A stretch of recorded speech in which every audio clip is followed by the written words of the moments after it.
The diseases of attitude. It's never that pleasant to talk about the negative, but we got to talk about it because life is part negative. These attitude diseases are like weeds that grow in the garden. It's a normal part of life. Here's a good phrase to note. Negative is normal. It's not successful, but it's normal. It's part of life. And here's the next key, in my opinion. You must learn to handle the negative. Don't ignore it. Handle it. Now, I know some people teach the other way. And listen to them, and listen to me, and then make up your own mind. Right? Don't be a follower. Be a student. But I say you got to handle the negative. You don't have to live in it. You don't have to dwell on it. But you do have to handle it, my opinion. I know some people teach, just turn your head real quick and say, there's no weeds, there's no weeds, there's no weeds. They'll take your garden. So you've got to handle the negative. Here's what part of it is. It's called the Great War Between Good and Evil. Mr. Reynolds and I are working on a new book this year called The Great War Between Good and Evil. And there is a war on. The minute you were born, you got involved in the war between good and evil, between darkness and light, between negative and positive, between evil and good, between tyranny and democracy, between weeds and human activity. I mean, the war is on. If democracy sleeps, guess who never sleeps? Tyranny. In the absence of light, guess what's automatic? Darkness. If good does not arouse itself and become active, guess what moves in? Evil. It's a war.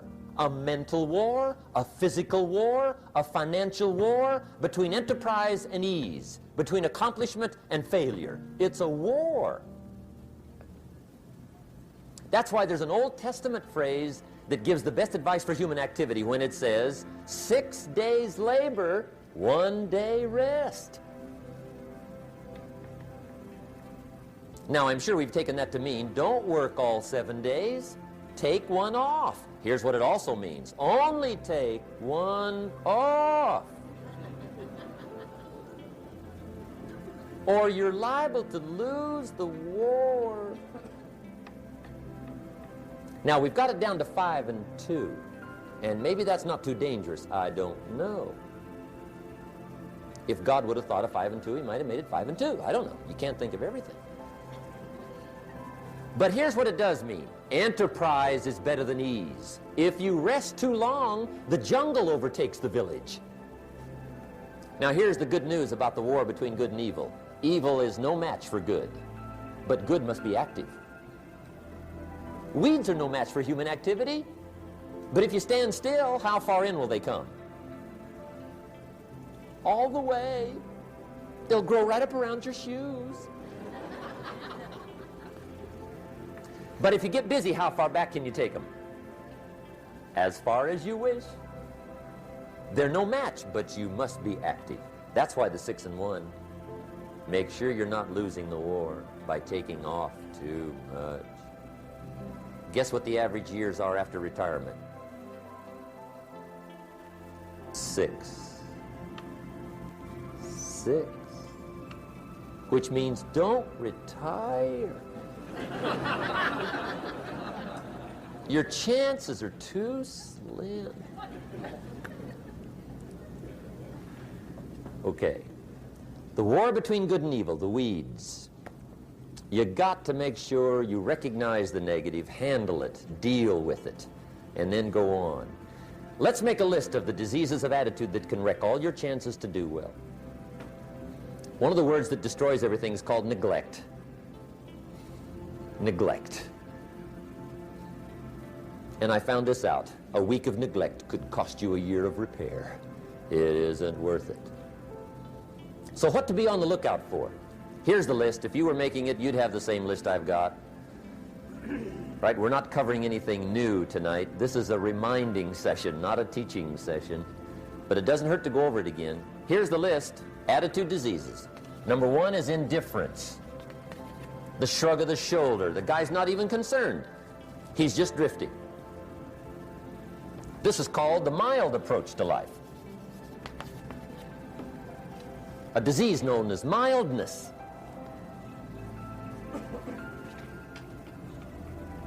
The guy says, well, I can't see getting all that worked up. Well, to be any kind of winner, you gotta get worked up. There's one problem with drift. You cannot drift to the top of the mountain. And the good Lord said in the closing chapters of the Bible, here's the best way to live, one way or the other. That's best. Hot or what's next best? Cold is next best to hot. Not the half-baked middle, lukewarm, not too hot, not too cold. What a sad way to live. I think what it means is pick a direction and go with everything you got. Just pick one and go. Somebody says, yeah, but what if it's the wrong direction? You'll find out quicker. It won't take you 25 years to wake up and say, oh no, I've been walking the wrong road.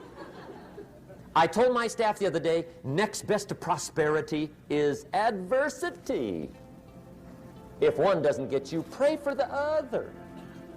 We all do better from one of two reasons, inspiration or desperation. And I don't wish anything bad on you tonight, but if you're not inspired, I hope a wagon comes down your rut.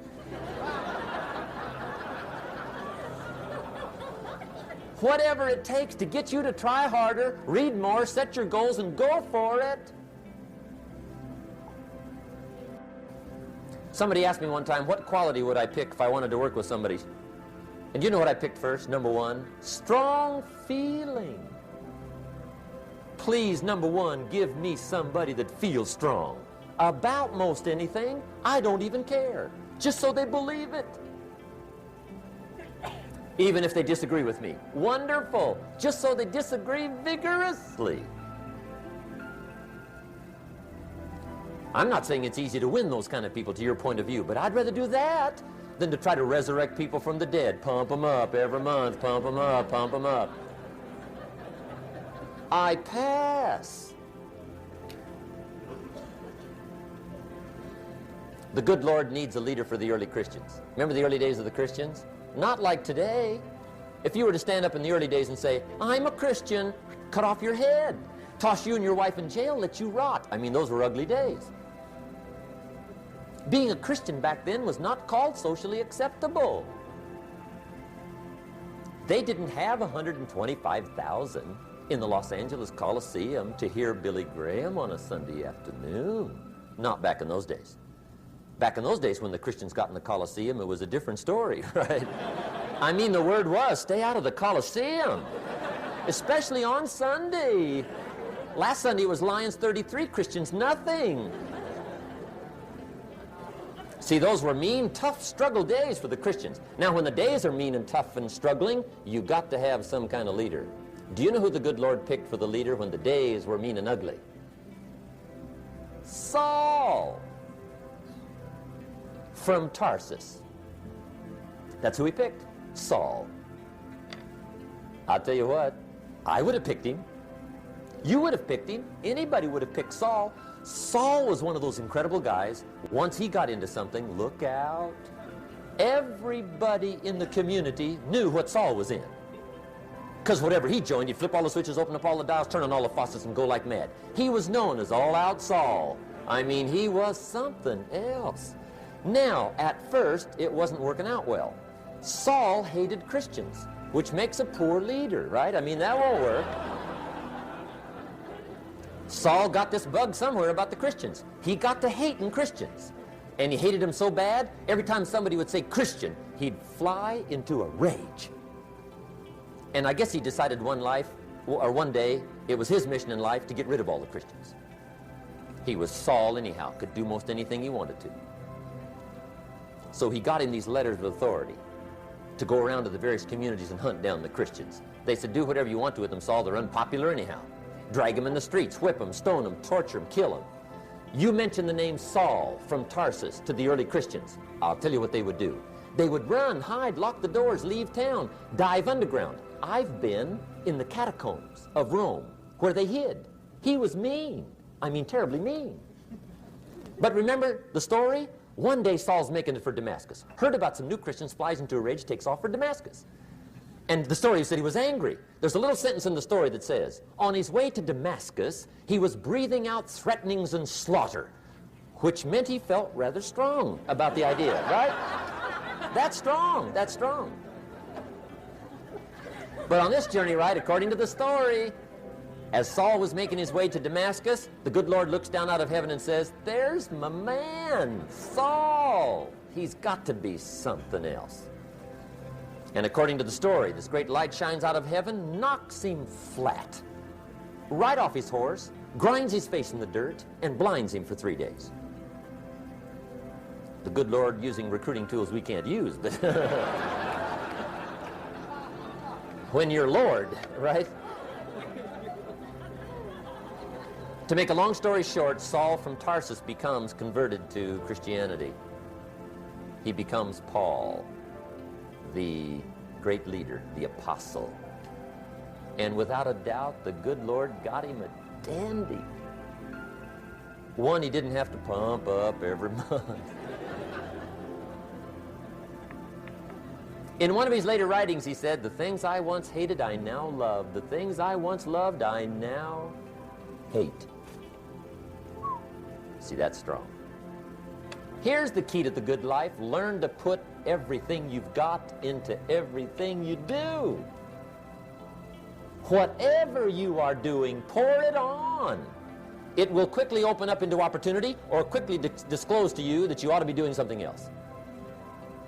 The delusion is, if I had a better job, I'd really pour it on. See, that's delusion. Wherever you are, pour it on. Don't give somebody half a job for a day's pay. Pour it on. See, that'll help change your life. Get rid of this disease. Here's the next attitude disease, indecision. Mental paralysis. The guy can't make up his mind and it becomes a disease. Pretty soon he knows he's got it. The guy says, well, I know I'm on the fence. But he says, what if I get off on the wrong side? Listen, after a while it doesn't matter. Just get off. Any side will do. A life full of adventure is a life full of many decisions. The ones that turn out to be wrong give you better experience to make better decisions. So don't see how many decisions you can get out of, see how many you can get into. That's where the adventure is. So shake off this disease, indecision. The next one is doubt. Doubt's like a plague. And one of the worst is self-doubt. There are many, but that's one of the worst. The guy doubts himself. Doubts if it'll last that long for him. Doubts if he can do that well. Doubts if he can make that much. Doubts if he can accomplish all that. A chronic, excellent self-doubter. You can imagine what damage that does to your future. So here's the key. Turn this coin over and become a believer. And there's many things to believe in. One of the majors is yourself. The understanding of self-worth is the beginning of progress. Now, if those three don't get you, this one will. Worry. That's a devastating disease. Worry. Worry causes health problems, social problems, personal problems, family problems. It's devastating. Worry long enough, it'll drop you to your knees. Could reduce you to begging. I know how bad this one is. I used to have it bad. I used to be known as a super worrier. Not a super warrior. No, super worrier. My family wished I'd have been a warrior. I got those years to make up for. But I'll tell you what. My advice to you is do what I finally did on worry. Give it up. Who needs it? I'm not saying it's easy. I'm saying it's worth it. It took me almost 1 year to kick the worry habit, and it was not an easy year. It was one of the toughest years I ever spent, but I finally got that monkey off my back. And I discovered you could live the most incredible life free of worry. Not free of challenge, not free of difficulty, free of worry. I learned how to do it, and you can. Here's the next attitude disease. Over caution. Some people never will have much. They're too cautious.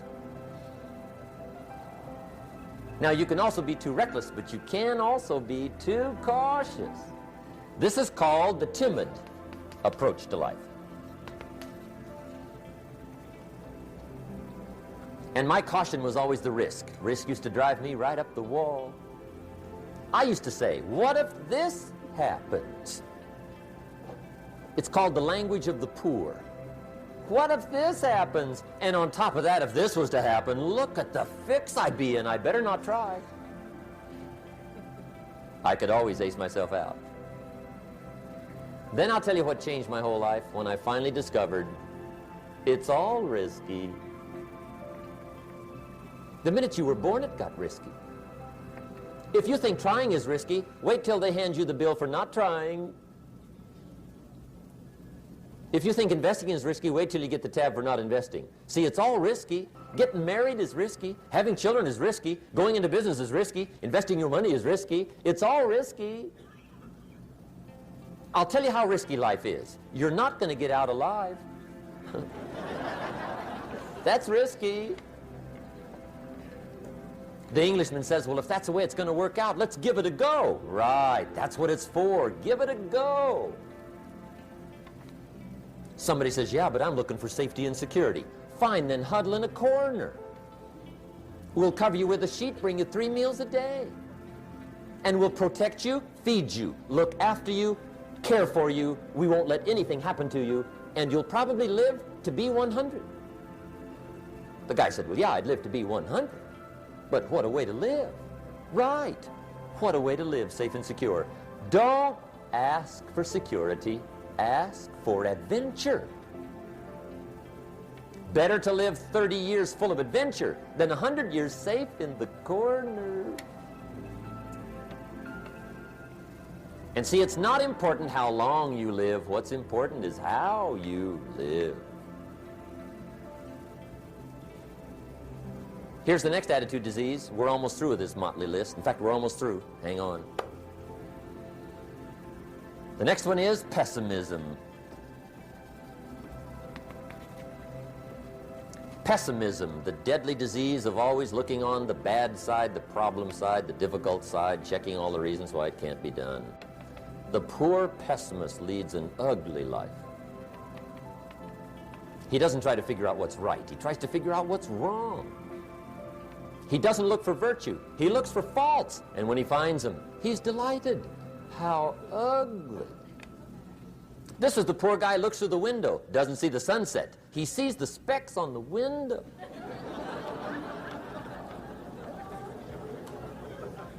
And this is the poor guy, right, who rushes up, takes such leave of his senses. This guy rushes up and he says, I've got 5 good reasons why it won't work.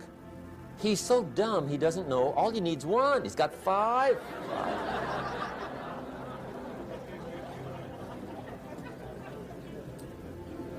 To the pessimist, the glass is always half empty. To the optimist, the glass is half full. Why would the same measure affect people 2 different ways? Answer, it all depends on how you look at it. Our lives are mostly affected by the way we think things are, not the way they are. The way we think they are affects us most. There's a subject we don't have time to get into tonight called better thinking habits. One of the major things Shove taught me when I met him, he said, poor thinking habits keeps most people poor. Not poor working habits. Most people work hard, but they don't think hard. And Shove taught me that the mind is like a factory, a mental factory. And whatever you think about all day long pours ingredients into this mental factory. And that's what builds the economic, social, financial fabric of your life. He quoted me a Bible phrase that says, as you think, so you become. How awesome. When he talked about poor thinking habits, he had me. I used to start the day reading the morning newspaper. I mean, you can believe that or not. I'd get a cup of coffee and read the paper. I'd load up on wars and riots and murders and stabbings and killings and bank robberies and muggings and car wrecks and tragedies. I'd even read the back pages. I seem to like that stuff for some weird reason. I'd load up on all that, and then I'd start the day. You can imagine the kind of days I used to have. You walk around on your financial knees. They call you economic peewee.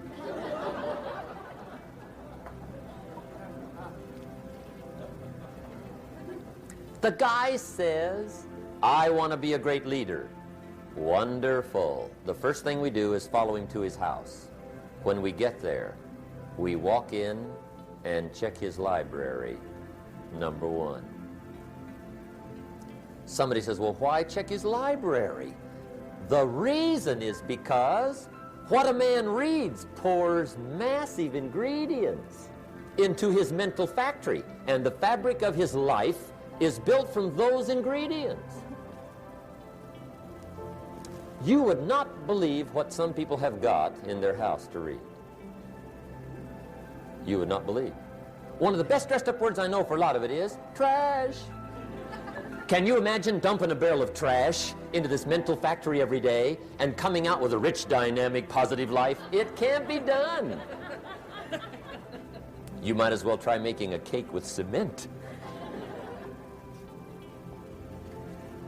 The kids back in Danbury, Connecticut, high school, they're asking me questions one day. I'm talking to the kids. Kids got good questions these days.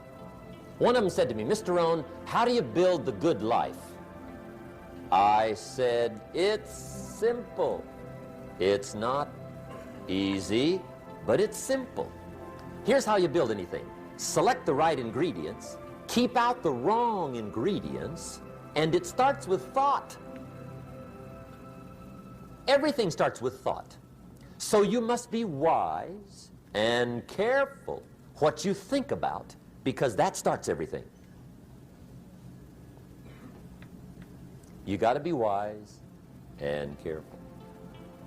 I asked the kids, what would happen if somebody dropped sugar in my coffee? They said, well, you'd be okay. I said, what if somebody dropped strychnine in my coffee? They said, well, you'd be dead. I said, correct. Lesson one, life is both sugar and strychnine. You gotta be careful. I said, what if my worst enemy drops in the sugar? They said, will you be okay? I said, what if my best friend, even by accident, drops in the strychnine? They said, well, you'd be dead. I said, correct. Lesson two, watch your coffee.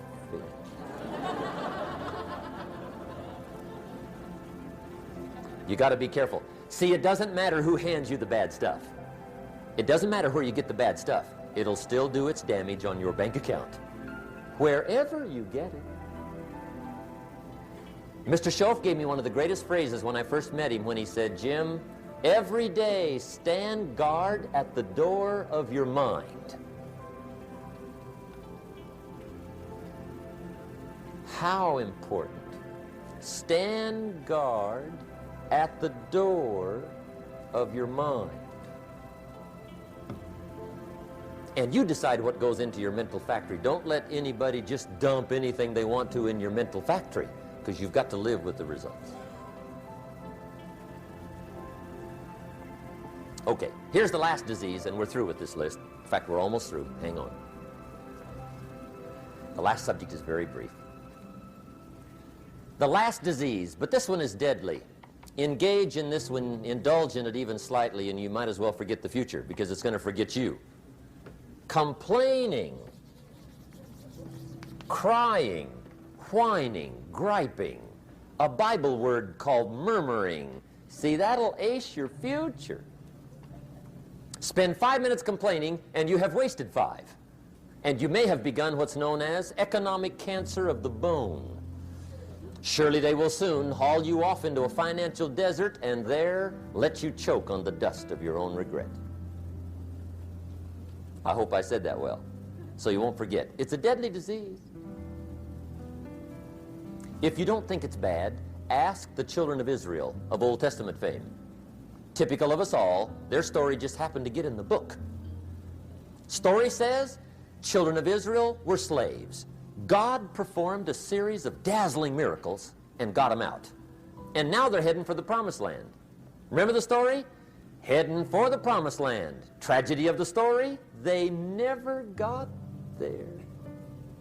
Reason. From day one, they started to complain. They griped about the water. They griped about the weather. They whined and cried and griped about the food. They griped about the leadership. They whined and cried because it was too far, too cold, too hot, too difficult, too miserable. I mean, they whined and cried for years. Finally, God said, "I've had it, trip canceled." Or something like that. The story says they died in the desert, never got to the promised land. Which I think means two things. Indulge in this long enough, you get your future canceled. And I guess it also means even God himself can only take so much.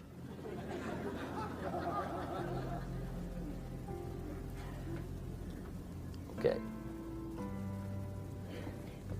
Just be on the lookout of the things that can destroy all the good you start. The war is on.